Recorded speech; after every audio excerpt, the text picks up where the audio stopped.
Hello, my name is Dominic Butler and I'm the lead game designer on Ghost Recon Wildlands. In Ghost Recon Wildlands, we offer players the total freedom of choice as they fight to take down the Santa Blanca cartel. A few months ago at E3, our 4 ghosts raided a camp to extract El Pozzolero, a bouchon of the Santa Blanca cartel.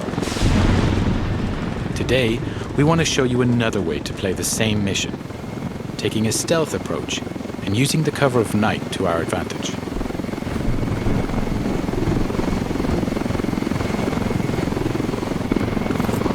Weaver, Nomad and Holt are base jumping from the helicopter. This is one of the 60-plus vehicles available in the game for you to use as you explore the world. Today, 4 devs are playing the demo in co-op. But Ghost Recon Wildlands is entirely playable from beginning to end, in solo where you're supported by your AI teammates. Weaver has landed on a cliff nearby to gain a vantage point and provide cover for Nomad and Holt, who are now landing and moving towards a cartel checkpoint.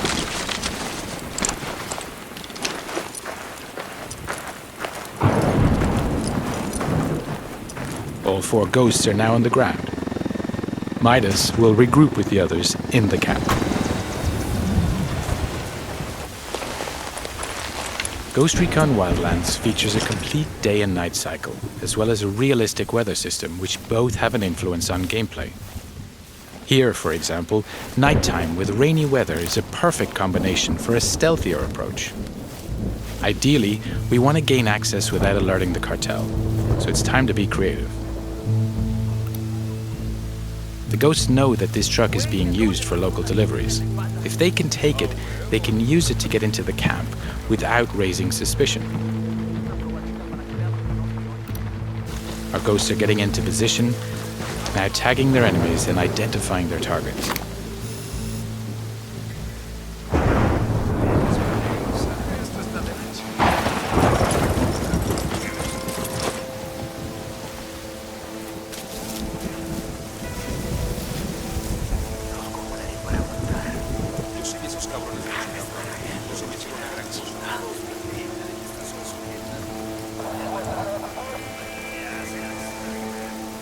Midas is now using the sync shot feature to assign targets to his teammates.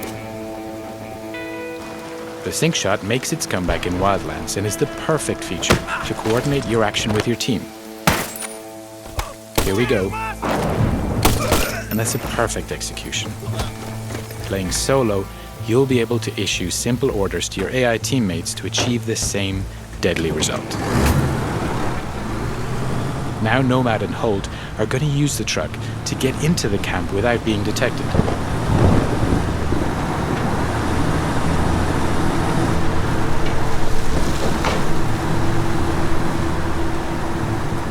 The cartel recognize this truck, and so the ghosts are in.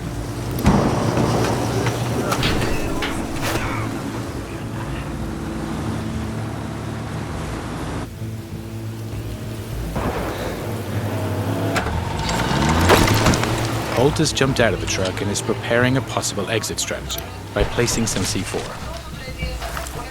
Landmines, frag, flash and diversion grenades will also give you the explosive edge and help create diversions.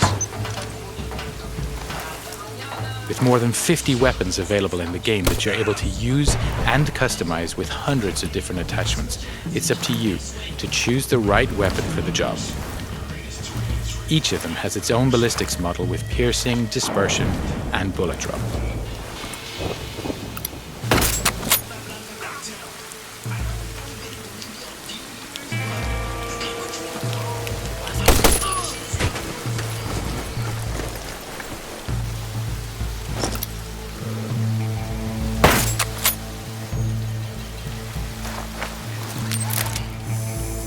Weaver's now deploying his drone to further recon the area.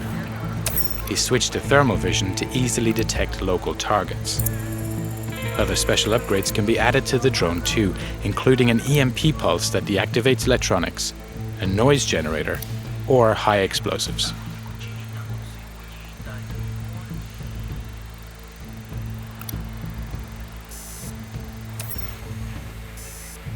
Okay, that's our guy. El Pozzolero working late into the night.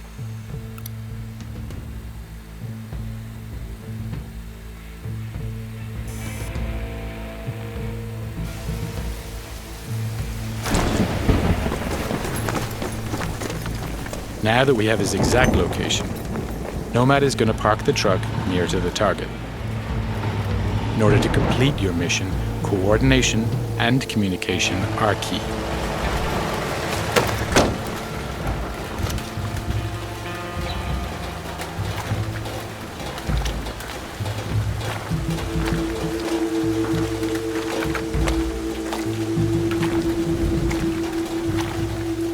Nomad is now in position, waiting for the right moment to grab the target. Midas is heading towards the camp to rejoin Holt and Nomad.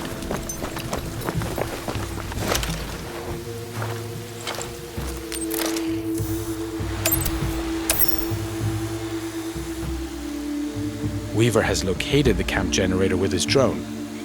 If the team manages to shut it down, they'll kill power in the camp, which will prevent triggering alarms or secondary reinforcements.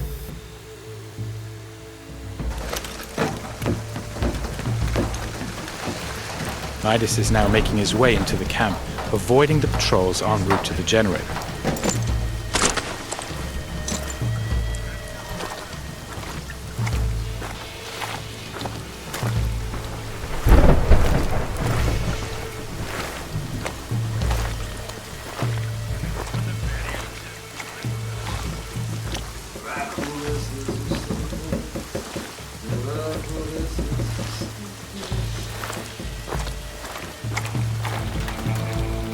Holt is placing more C4 on the other side of the camp to provide further distraction in case the ghosts need it during their escape.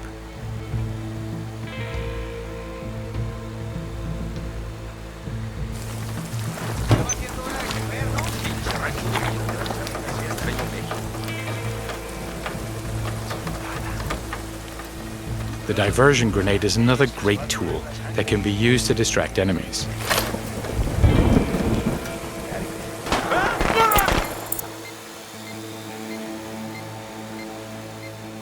Since we're attacking this camp at night, we can take advantage of each NPC's unique day and night agenda. For example, this soldier here is taking a rest.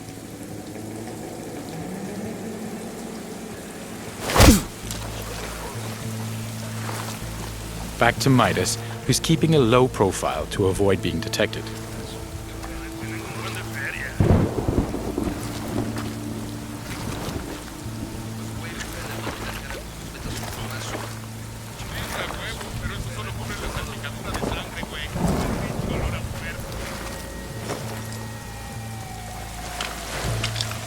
Holt is making his way towards Nomad and El Pozzolero's location.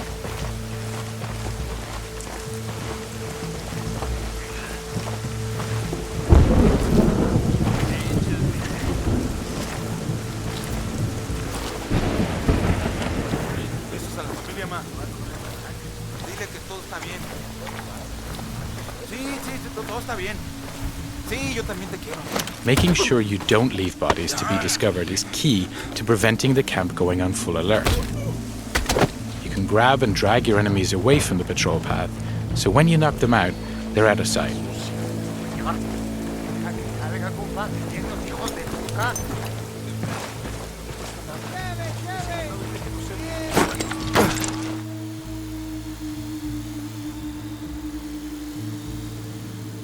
Midas is climbing between the camp buildings to reach a better position.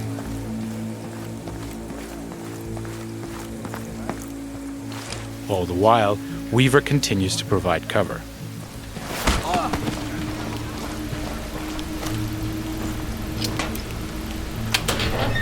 Having reached the generator, Midas can disable it to kill the lights throughout the camp.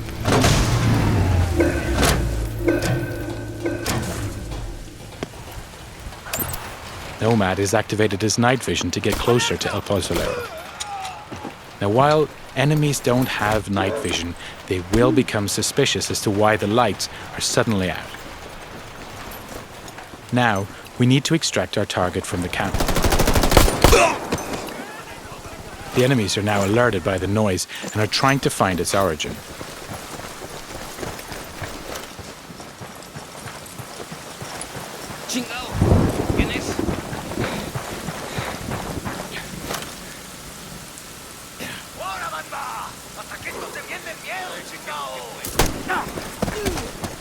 Holt is passing a rebel prison cage. The rebels are another faction in the game. They have their own conflict with the Santa Blanca, so they'll spontaneously engage whenever they get the chance.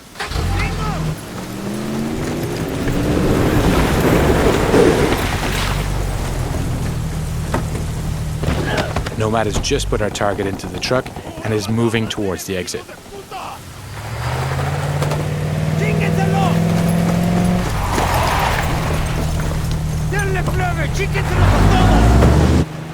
Weaver is liberating another group of rebels. This camp is now erupting into a full gunfight between the rebels and the Santa Blanca. And to provide further disruption, we blow that C4 we placed earlier.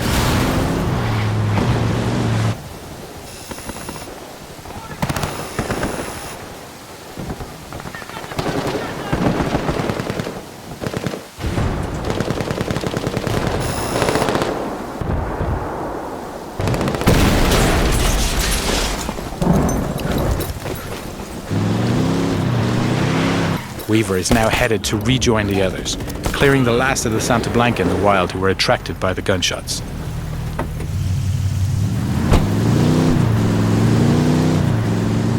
So now with El Pozolero in our custody, we're going to deliver him to our rally point and learn key information about the cartel and his bosses. That's the end of the demo. I hope you enjoyed seeing our ghosts approaching this mission in stealth. Just one of the many ways you can play Ghost Recon Wildlands. And don't forget to check ghostrecon.com for the latest news and updates on the game.